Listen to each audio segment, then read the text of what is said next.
அனைவருக்கும் ஆசிரியர் தின நல்வாழ்த்துக்களை நான் தெரிவித்துக் கொள்கிறேன்.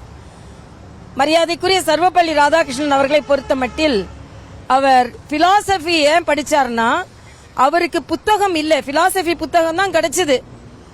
தன்னை நினைத்த பாடத்தை படிப்பதற்கு அவர்கிட்ட புத்தகம் இல்ல. ஆனா அதை படித்து பிலாசபியிலே ஒரு புத்தகம் எழுதுவது அளவிற்கு தனது விருப்பத்தை வளர்த்துக் கொண்டார். இது மாணவர்களுக்கு ஒரு பாடம். நாம் நினைப்பது கிடைக்கவில்லை என்றால் கிடைத்ததை வைத்து நாம் மிகப்பெரிய ஆளாக வர முடியும் என்பதற்கு சர்வப்பள்ளி ராதாகிருஷ்ணன் ஒரு உதாரணமாக இருக்கிறார். அதனால் மாணவர்களும் ஆசிரியர்கள் எப்படி இருக்க வேண்டும் என்று சர்வப்பள்ளி ராதாகிருஷ்ணன் அவர்களின் வாழ்க்கையிலிருந்து கற்றுக்கொள்ள வேண்டும். மாணவர்கள் எப்படி இருக்க வேண்டும் என்பதையும் அவரது வாழ்க்கையிலிருந்து கற்றுக்கொள்ள வேண்டும். நானெல்லாம் இப்படி நின்று கொண்டிருப்பதற்கு முற்றிலுமாக ஆசிரியர் பெருமக்கள் தான் காரணம். செய்திகளை உடனுக்குடனும் துல்லியமாகவும் தெரிந்து கொள்ள சப்ஸ்கிரைப் பண்ணுங்க.